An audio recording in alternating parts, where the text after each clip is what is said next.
Alright, greetings and salutations. My name is Comic Fire, and welcome back to the finale of Let's Dramatically Read the Edge Chronicles Beyond the Deep Woods. Let's begin with Chapter 13, The Gloam Glozer. There was stillness. Then there was movement. Then there was stillness again. The first stillness was the point of deepest, darkest silence shortly before the dawn. Twig rolled over, pulling Spiker's blanket tightly round him. His dreams were full of sky ships sailing across indigo depths.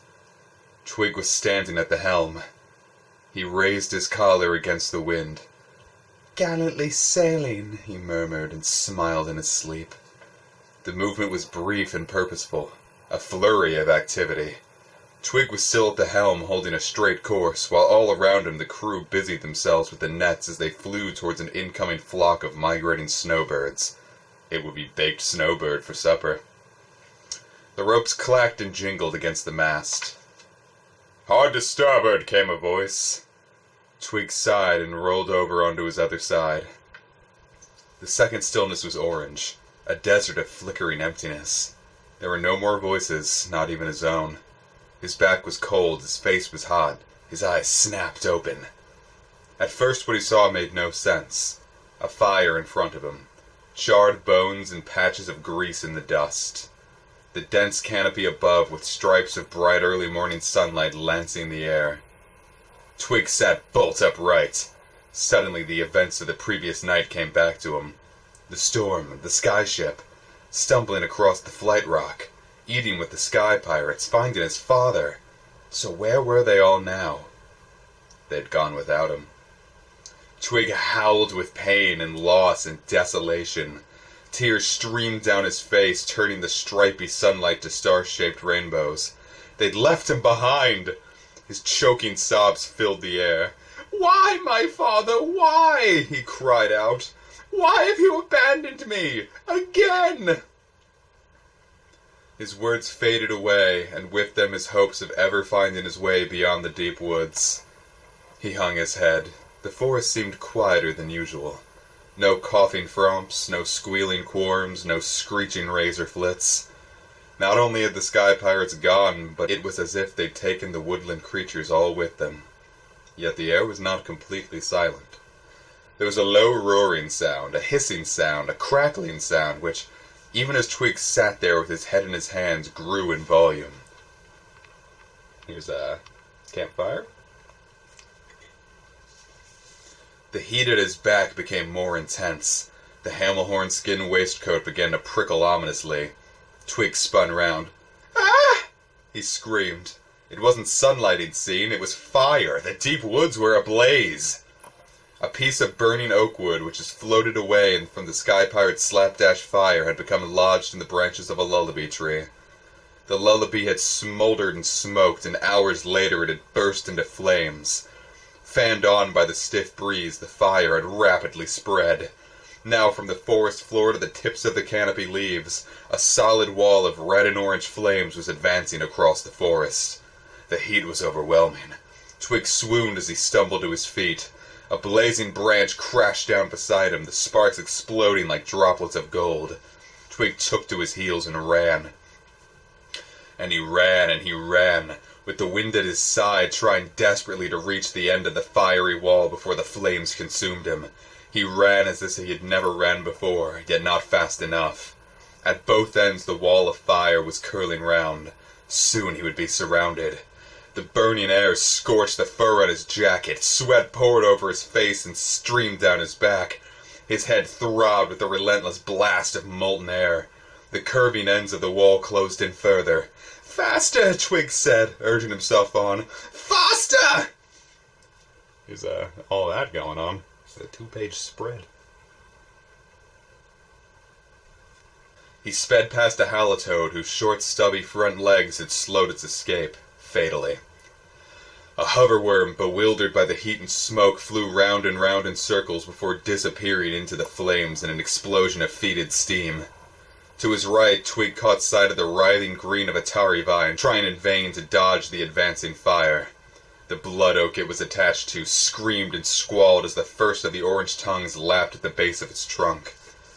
On and on Twig ran. The two ends of the wall of fire had almost come together now. He was all but encircled.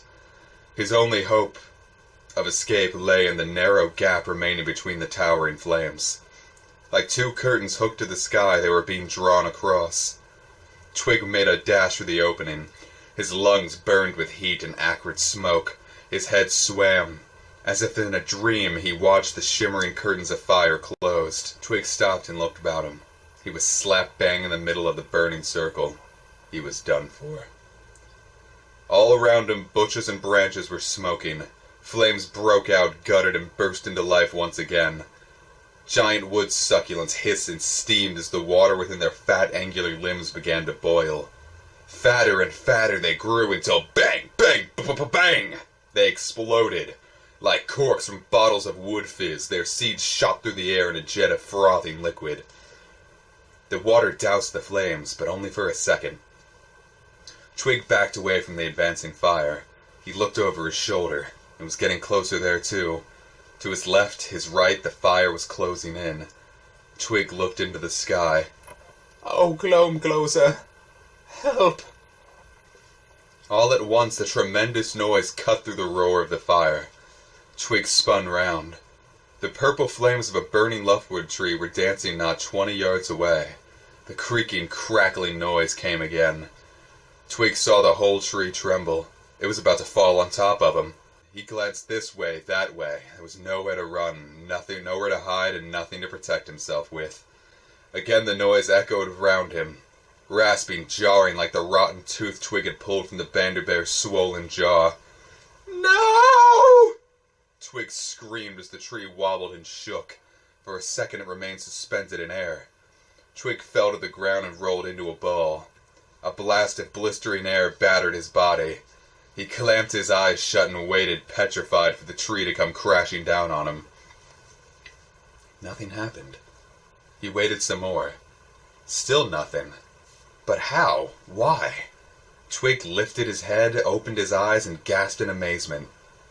The massive leafwood tree, now a blazing purple inferno, was hovering above the ground. There's that going on. The wood, so buoyant when alight, had dragged the very roots from the earth and was rising slowly up towards the sky. On either side were two more leafwoods whose anchoring roots were even now being torn out of the ground. The melancholy voice of a lullaby filled the air too, as it rose above the blazing forest. The sky itself seemed to be on fire. Where the burning trees had been, now there was darkness. It looked like a gappy smile. Twig seized his chance and made a headlong dash towards the sudden opening. He had to get there before it closed again. "Nearly, nearly," he panted. The fire was on both sides of him. He ducked his head and lifted the collar of his jacket against the shimmering heat as he ran the gauntlet of flames. Just a few steps more. Just a little bit further. He raised his arm to shield his eyes and sprinted through the enclosing flames. His throat stung, his skin prickled, his nostrils caught the whiff of his own scorched hair. All at once the heat grew less intense. Twig was outside the circle of fire. He ran on a little more. The wind had dropped, the smoke was thickening. He stopped and turned and watched for a moment as the great balls of purple and turquoise rose, ablaze and airborne, majestically into the darkening sky. He'd done it! He'd escaped the forest fire! Yet there was no time for congratulating himself. Not yet, at least. The coils of smoke were winding themselves around him, filling his eyes and mouth, blinding him, choking him.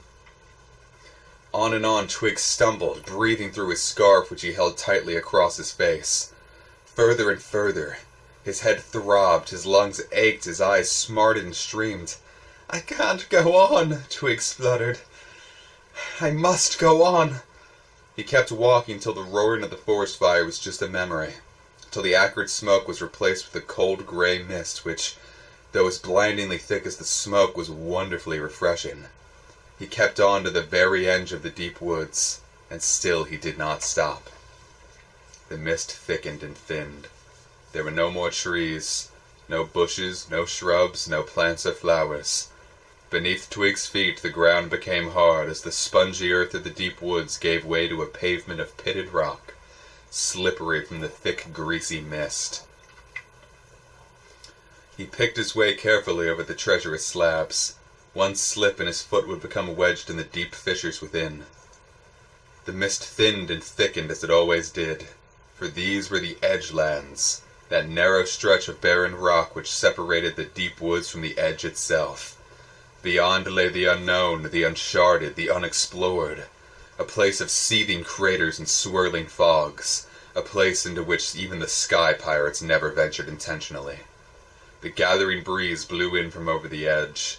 It brought with it the whiff of sulphur as broad tongues of fog lolled over the top of the cliff and lapped at the rock. The air was filled with the moans and groans of an eternity of mournful lost souls. Or was it only the rising wind softly howling? And here are the Edgelands.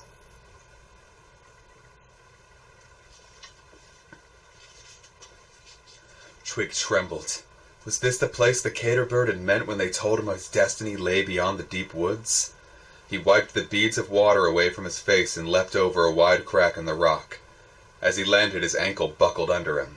He yelped, collapsed, and rubbed at the throbbing joint tenderly. Gradually, the pain grew less acute. He hobbled to his feet and tentatively placed his weight down. "I think it's all right," he muttered with relief. Out of the sulphurous mist came a reply. "I'm glad to hear it, Master Twig," it said. Twig gasped. This was definitely not the wind playing tricks. It was a voice. A real voice. More than that, it was a familiar voice. "You have travelled far since you strayed from the wood troll path," it continued, lilting, slightly mocking. "So very, very far. And I have tracked you every step of the way." Who are you?" stammered Twig, peering into the grey, swirling mists. "Why can't I see you?" "Ah, but you have seen me often enough, Master Twig," the wheedling voice continued. "In the sleepy morning of the slaughterer's camp, in the sticky corridors of the Guile Goblin colony, in the underground cabin of the Termagant Trogs. I was there. I was always there with you." Twig went weak at the knees.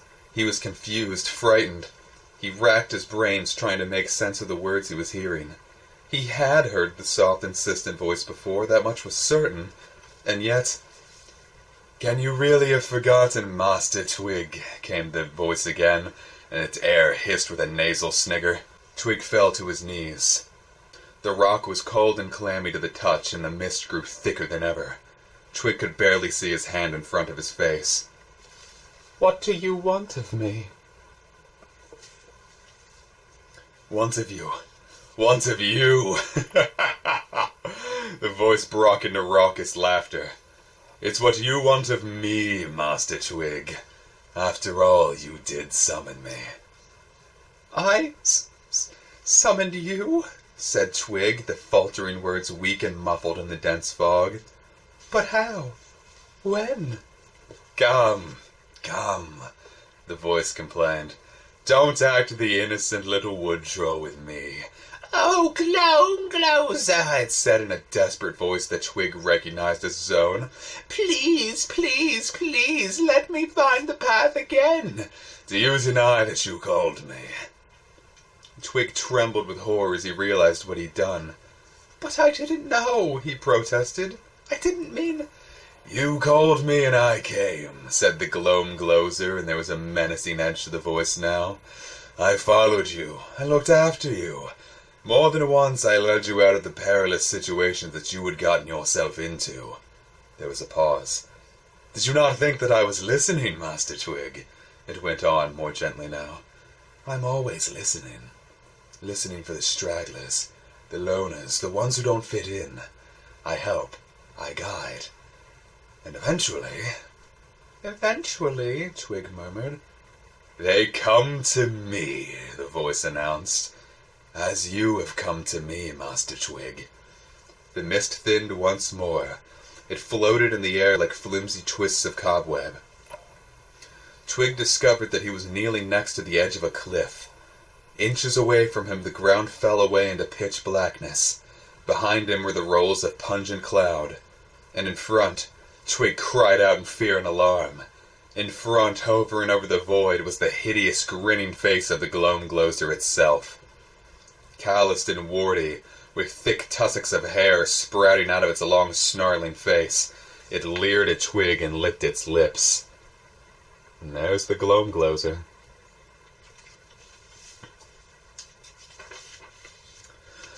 "Come to me," it coaxed. "You called me, and here I am. Take that final step, why don't you?" It held a hand out towards him. "You belong with me." Twig stared back, unable to tear his gaze away from the creature's monstrous face. Two horns curled to thin, sharp points. Two yellow eyes fixed him in a hypnotic stare. The mist grew still thinner. Around the Gloamgloser's shoulders was a greasy gray cloak which fell into nothingness. "One small step," it said softly and beckoned. "Take my hand." Twig stared down into the bony talon fingers. "That's all it takes for someone like you, Master Twig, to join me." The voice continued seductively and the yellow eyes grew wide. "For you are special." "Special," Twig whispered. "Special," the Gloamgloser repeated. "I knew that from the moment I first heard your call. You had an overwhelming longing, an emptiness inside you which yearned to be filled. And I can help you. I can teach you. That's what you really want, isn't it, Master Twig? You want to know, to understand. That's why you left the path." "Yes," said Twig dreamily. "That's why I left the path."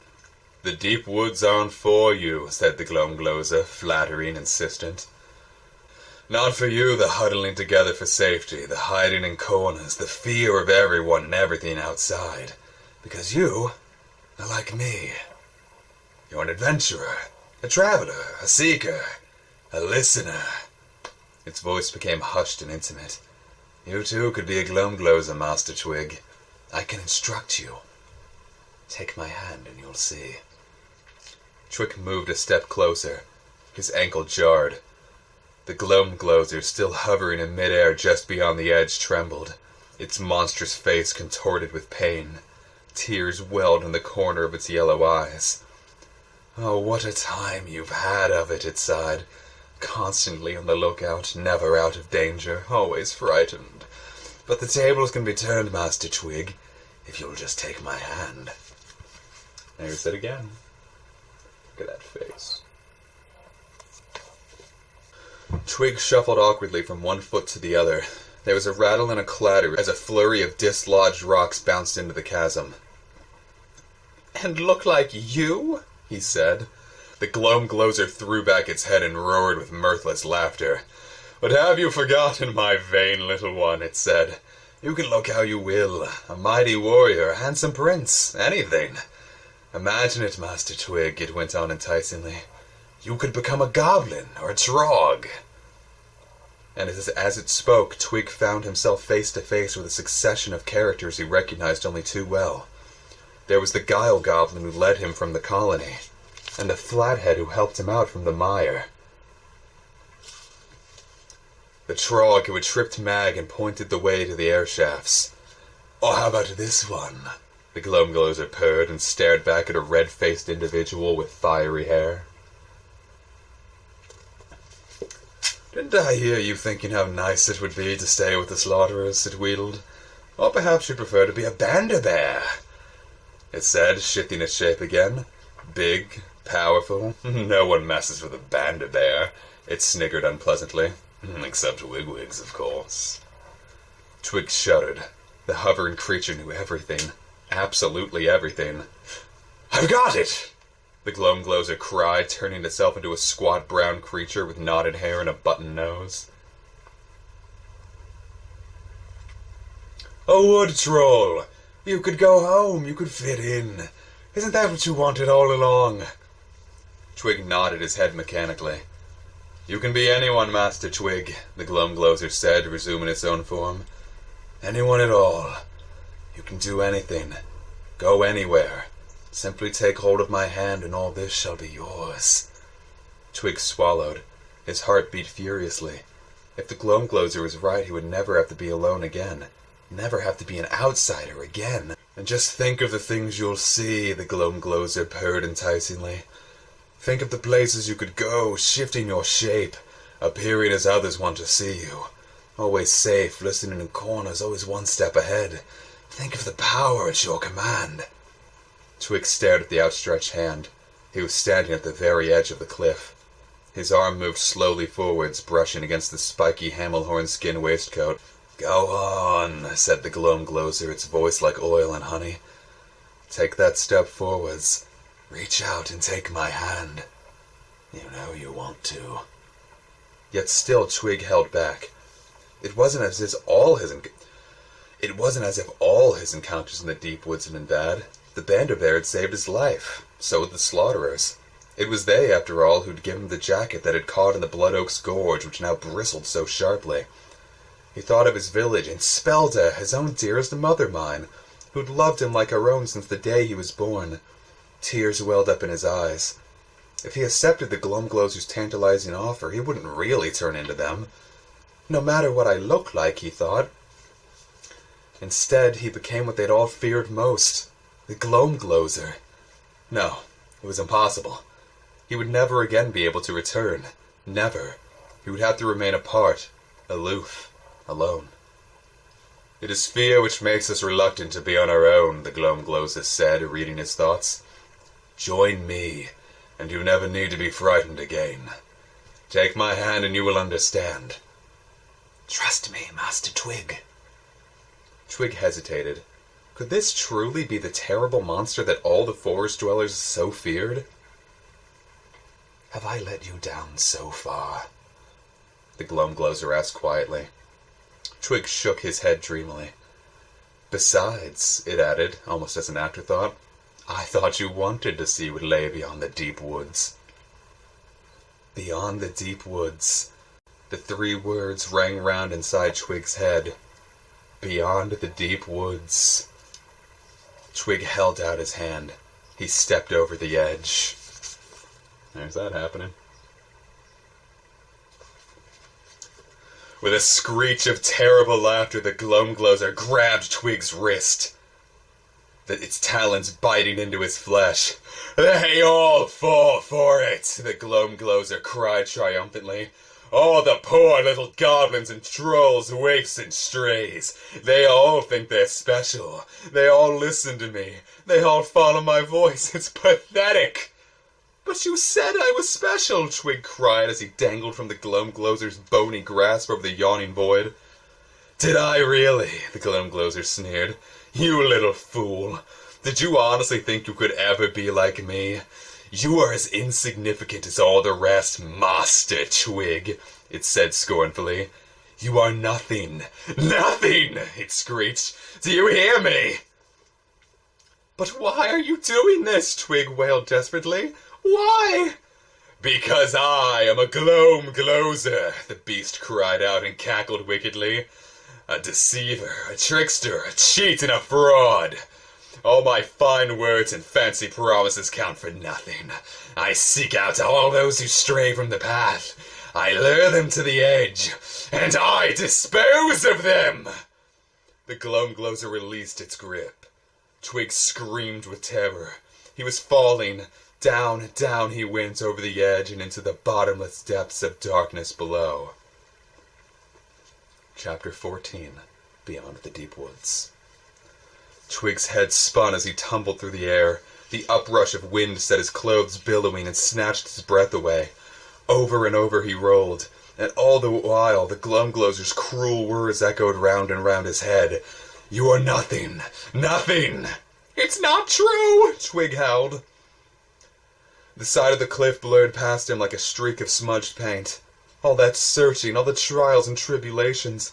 All the time he'd thought he'd never make it to the end of the deep woods alive. To find his long-lost father only to lose him again. And then worst of all, to discover the whole treacherous journey had been part of a cruel and complicated game devised by the deceitful Gloamgloser. It was so monstrously, monstrously unfair. Tears welled in Twig's eyes. "I'm not nothing! I'm not!" he wailed. "I'm not nothing! I'm not!" Tears welled in his eyes. Further and further he fell, down into the swirling mist. Would he fall forever? He screwed his eyes shut. "You're a liar!" Twig screamed back up to the top of the cliff. "Liar, liar, liar." The word bounced back off the rock. Yes, thought Twig, the Gloamgloser is a liar. It lied about everything, everything. "I am something," Twig called out. "I am someone. I am Twig, who strayed from the path and traveled into the deep woods. I am me!" Twig opened his eyes. Something had happened. He was flying, not falling, high above the edge, in and out of the clouds. "Am I dead?" he wondered out loud. "Not dead," replied a familiar voice. "Far from it. You still have far to go." "Caterbird!" cried Twig. The caterbird's talons tightened their grip around Twig's shoulders, and its great wings flapped rhythmically through the cold, thin air. "You were at my hatching, and I've watched over you always," it said. "Now you truly need me. Here I am." "But where are we going?" asked Twig, who could see nothing but open sky. "Not we, Twig," said the caterbird, "but you. Your destiny lies beyond the deep woods." With that, the talons released their grip, and for a second time Twig was falling. Down, down, down. Whoosh! Everything went black. Twig found himself running down a long, dark corridor. He dashed through a door into a dark room. In the corner was a wardrobe. He opened the door and stepped into the deeper darkness inside. He was looking for something, he knew that much. There was a coat hanging from a hook inside the wardrobe. Twig felt for the pocket and climbed into the ever deeper darkness inside. It wasn't here, whatever he was looking for, but there was a purse at the bottom. He opened the clasp and jumped into the ever deeper still darkness within. Inside the purse was a piece of cloth. Its touch was familiar. He felt the chewed and twisted corners. It was his scarf, his shawl. He picked it up and held it to his face. Staring back out of the darkness of the material was a face. His face. It smiled. Twig smiled. "Me," he whispered. "Are you all right?" asked the face. Twig nodded. "Are you all right?" it said again. "Yes," said Twig. The question came a third time, and Twig realized the voice was coming not from the scarf, but from somewhere else. Somewhere outside. His eyes fluttered open. In front of him loomed a huge, red, hairy face. It looked concerned. "Tem!" Twig exclaimed. "Tem Barkwater!" There he is. "The very same," nodded the sky pirate. "Now you answer me. Are you all right?" "I think so," said Twig. He pulled himself onto his elbows. "Nothing broken, at least." "How is he?" Spiker called. "He's okay," Tem shouted back. Twig was lying on a soft bed of sailcloth on the deck of the skyship. He pulled himself up and looked round. Apart from the stone pilot there, they all were. Spiker, Stope Boltjaw, Slibo Spleeth, Mugbutt, chained to the mast, Hubble, and standing closest of all, the captain Quintinius Virginix, Cloud Wolf, his father. Cloud Wolf stooped and touched Twig's scarf. Twig flinched. "Easy," said the captain in a low voice. "No one's going to hurt you, lad. Seems we're not to be rid of you after all." "Never seen anything like it, Captain," broke in Tem Barkwater. "Just dropped straight out of the sky, he did, straight onto the aft deck. It's a strange sky we're in, and no mistake." "Stop your chattering," the captain said harshly, "and get back to your posts, all of you. We must make Undertown by nightfall." The crew dispersed. "Not you," said the captain quietly, laying a hand on Twig's arm as he too made to leave.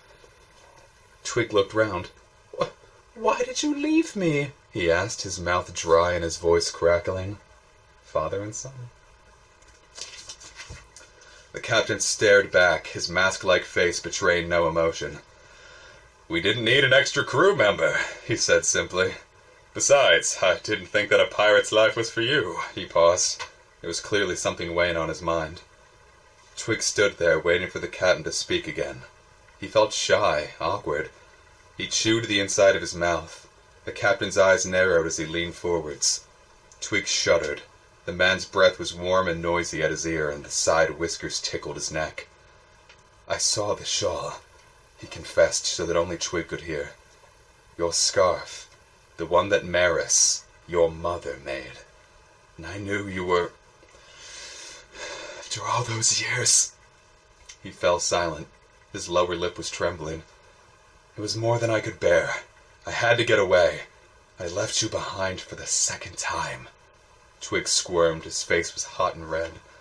The captain placed his hands on Twig's shoulders and stared into his eyes. "It will not happen a third time," he said softly. "I shall never abandon you again." He wrapped his arms around the boy and hugged him tightly. "From now on our destinies lie together," he whispered urgently. "And you and I shall ride the skies together. You and I, Twig. You and I." Twig said nothing. He could not.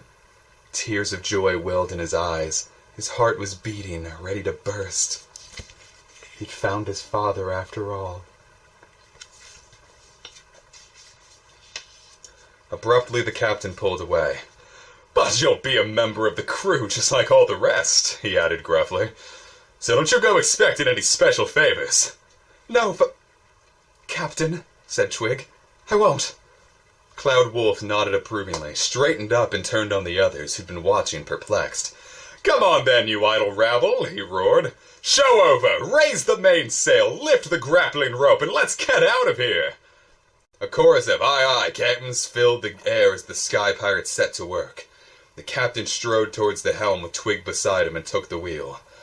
Together at last they stood side by side as the skyship soared into the air and away beyond the deep woods. The captain turned towards his son. "Twig," he said thoughtfully, his eyes twinkling. "Twig! I mean, what kind of name is that for Quintinius Virginix, captain of the finest sky pirate ship that ever sailed the heavens blue? Tell me that." Twig smiled back. "It's my name," he said. And there's this great sky pirate ship. And with that, we have reached the end of our 6-year journey going beyond the deep woods. Thank you so very much for joining me. I apologize for the varied waits that I made everyone go through. I'm going to be taking a quick break from dramatic readings, but we'll be back. We'll be back in a new format, without the camera, without my face. We're going to keep the pictures. We're going to get a much better sound of my voice. So, thank you so very much for joining me. Take care.